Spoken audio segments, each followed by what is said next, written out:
வணக்கம். டெம்பிள் தர்ஷன் சேனலுக்கு உங்களை அன்புடன் வரவேற்கின்றேன். நான் உங்கள் அன்பு ஜோதிடர் பரத்ராஜ் பேசுகின்றேன்.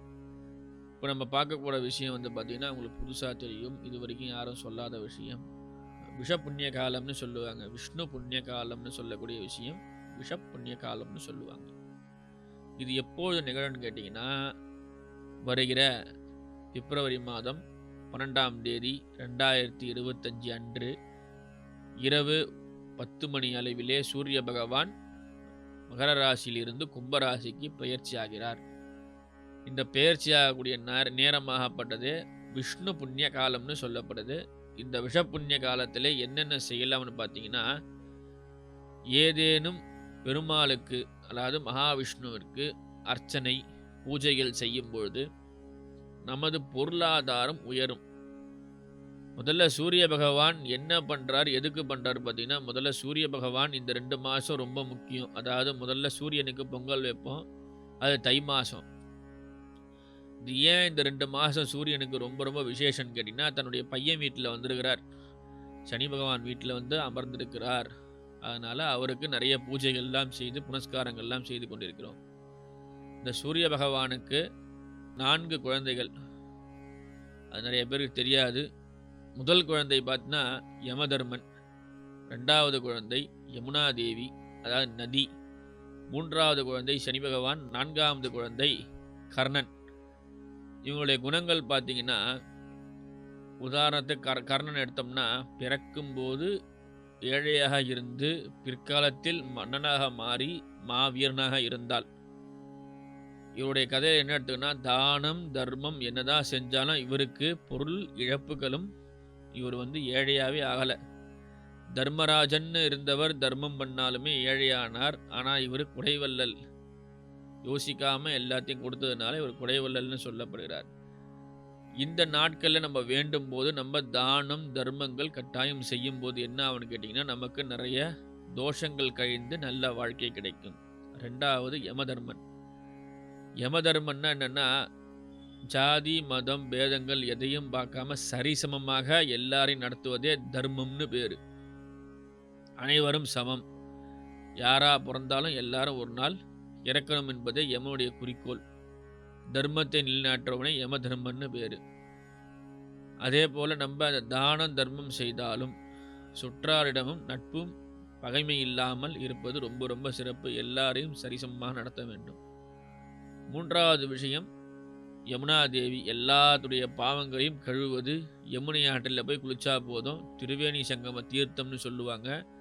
கங்கை யமுனை ஒன்றா கலக்கும். இந்த பிரயாகைன்னு சொல்லக்கூடிய இடம்தான் இப்போ அலகாபாத் பிரயாகைன்றது தான். யமுனையும் கங்கையும் கலக்க இடத்துல சங்கமமாகும் போது அங்கே இருந்து சரஸ்வதி பிறக்கிறாள் அப்படின்னு சொல்லப்படுது. எல்லாருடைய பாவங்களும் இந்த காலகட்டத்திலே கழையும். அதே போல் பார்த்தீங்கன்னா, நம்முடைய சனி பகவான் கர்மகாரகன்னு சொல்லப்படுது. புரியுதுங்களா?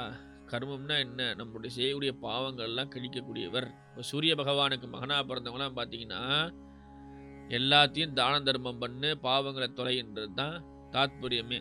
இப்போ நம்ம இந்த விஷ புண்ணிய காலத்தில் என்னென்ன பண்ணலான்னு கேட்டிங்கன்னா, மார்ச் மாதம் எல்லாருக்கும் தெரியும், பொதுத் தேர்வு, 10ஆம் வகுப்பு பொதுத் தேர்வு, 12ஆம் வகுப்பு பொதுத் தேர்வு எல்லாம் இருக்குது. இந்த ஸ்கூல் பசங்கள்லாம் என்ன பண்ணணும் கேட்டிங்கன்னா, முதல் விஷயம் ஒரு புது பேனா வாங்கணும். புரியுதுங்களா? பிளாக் பென் வாங்க வேண்டாம். பிளாக் பென் பலன் அழிக்காது. ப்ளூ பென் வாங்குங்க. அதாவது நேவி ப்ளூ அப்படின்னு சொல்லுவாங்கள்ல, நேவி ப்ளூ. அந்த ப்ளூ கலர் டார்க் ப்ளூவில் வாங்கி அந்த பேனாவை நீங்கள் குரு பகவான்கிட்ட வச்சு அர்ச்சனை பண்ணணும். புரியுதுங்களா? 13ஆம் தேதி தான் பண்ண முடியும். ஏன்னா 12ஆம் தேதி நைட்டு தான் அவர் போகிறாரு. 13 காலில் தான் கோவில் நடை திறந்து பூஜைகள்லாம் செய்வாங்க. இந்த 13ஆம் தேதி அன்னைக்கு நீங்கள் என்ன பண்ணணும்னு கேட்டிங்கன்னா, மாசி மாதம் முதல் நாள் அன்னைக்கு ப்ளூ பென் வாங்கி குரு பகவானுக்கு வச்சு அர்ச்சனை பண்ணணும். என்ன சாமி நீங்கள் புதுசாக சொல்கிறீங்களே, எல்லாரும் சரஸ்வதி ஹயக்ரீவர் தான் கும்பிட சொல்லுவாங்கன்னு. சரஸ்வதி ஹயக்ரீவர் நமக்கு மார்க் போடுறவர் குரு. புரியுதுங்களா? சரஸ்வதியும் ஹயக்ரீவரும் நம்ம தான் கும்பிடணும். நம்ம கும்பிட்டா நமக்கு தான் ஓகே. அங்கே மார்க் போடுறவனுடைய மனநிலைன்னு ஒன்று இருக்குல்ல, அந்த மனநிலைக்காக தான் குரு பகவானை பிரார்த்தனை பண்ணணும்னு சொல்கிறேன். சில பேர் என்னென்னா, சில வாத்தியாரெலாம் திருத்துறப்ப பார்த்தீங்கன்னா படிக்கவே மாட்டான். கட கட கடன்னு திருத்திட்டு மார்க்கை போட்டு போயிட்டே இருப்பாங்க. நம்ம கரெக்டாக எழுதியிருப்போம், அண்டர்லைன் பண்ணியிருப்போம், எல்லாம் பண்ணியிருப்போம். பார்த்தா 0 மார்க் போட்டு வச்சுருப்பாங்க. அந்த நேரத்துக்கு அவருடைய மனநிலை சரியாக இருக்கணும். நாங்கள் பைத்தியக்கார வாத்தியார் சொல்லிட்டீங்கன்னா அப்படிலாம் கிடையாது. அவருடைய மனநிலை சரியாக இருக்கணும். அந்த நேரத்துக்கு நமக்கு சாதகமாக இறைவன் வேலை செய்யணும். புரியுதுங்களா? அதனால் குரு பகவானுக்கிட்ட 2 பேனாவை வச்சு பிரார்த்தனை பண்ணி பொதுத் தேர்வு எழுதுங்க. கண்டிப்பாக எல்லாரும் நல்ல மதிப்பெண் வாங்குவீங்க. அதே போல் பார்த்தீங்கன்னா, இந்த பேனாவை வச்சு அர்ச்சனை பண்ணால் நாங்கள் பாஸ் ஆகிடுவோமா அப்படிலாம் கேட்கக்கூடாது. அவருடைய மனநிலைக்காக குரு பகவானை வேண்டிக்கிறீங்க. நீங்கள் படிக்கிறதுக்கு நீங்கள் படிக்கணும். அதே போல் நல்லா ஹார்ட் ஒர்க் பண்ணுங்கள். ஒரு 10 நிமிஷம் தியானம் பண்ணுங்கள். அதுக்கப்புறமா உங்களுக்கு பார்த்தீங்கன்னா நல்லா சக்ஸஸாக உங்களுக்கு எல்லாமே அமையும். புரியுதுங்களா? படிங்க, நல்லா படிச்சுட்டு குரு பகவானை பிரார்த்தனை பண்ணிட்டு போய் எக்ஸாம் எழுதுங்க. நல்ல மதிப்பெண் வாங்குங்க. அதே போல் பார்த்தீங்கன்னா, விநாயகரை வழிபாடு செய்ய வேண்டும். கடன் தீர்றதுக்கு விநாயகரை கும்பிடணும். ஏன்னா பூச நட்சத்திரத்தில் பிறந்தவர் விநாயகர். சனியினுடைய நட்சத்திரத்தில் விநாயகர் அவதாரம் பண்ணியிருக்கார். சனி பகவான் தீண்டாத கடவுள் விநாயகர் பெருமான ஆஞ்சநேயர் தான். நீங்கள் இந்த கடன் அடையிறதுக்கு விநாயகர் பெருமானுக்கு அருகம்புல்லை சாத்தி பூஜை செய்யும்போது உங்களுக்கு கடனெல்லாம் நிவர்த்தி அடையும். அதே போல் பார்த்தீங்கன்னா மன அமைதி. சில பேருக்கு பார்த்தீங்கன்னா நிறைய காசு இருக்கும். ஆனால் என்னென்னா மன அமைதி இருக்காது. ராத்திரியில் தூக்கம் வராது. என்ன பண்ணுறது தெரியாது.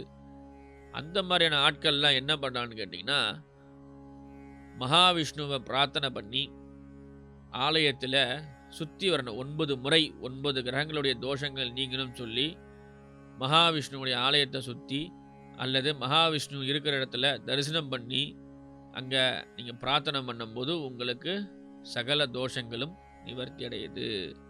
இந்த விஷ புண்ணிய காலத்தில் நிறைய சிறப்பு இருக்குது. அதில் இதெல்லாம் ஒவ்வொரு சிறப்பு. அதே போல் பார்த்தீங்கன்னா, வியாபாரம் அபிவிருத்தி ஆகாது. இப்போ திறந்த கடை திறந்த மணிக்கே இருக்கும். வியாபாரம் அந்தளவுக்கு இல்லை, வர்றது செலவுக்கு சரியாக இருக்குதுன்னு சில பேர் நிறைய பேர் சொல்லுவாங்க.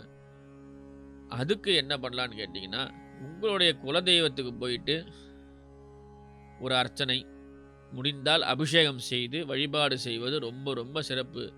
சில பேர் அபிஷேகம் கொடுக்க முடியல, கொஞ்சம் ப்ராப்ளமாக இருக்குது, இல்லை டயத்துக்கு போக முடியலன்னா பாலோ அபிஷேக பொருட்களை வாங்கி தருவது ரொம்ப ரொம்ப சிறப்பு. எனவே இந்த விஷ புண்ணிய காலத்திலே இந்த மாதிரியான விஷயங்கள்லாம் செய்து நீங்கள் அதிகமான மதிப்பெண், நோயில்லாத வாழ்க்கை, குறைவில்லாத செல்வங்கள், வற்றாத இளமையும் எல்லாமே உங்களுக்கு அடையணும் சொல்லி இறைவனை பிரார்த்தித்துக் கொள்கின்றேன். நன்றி, வணக்கம்.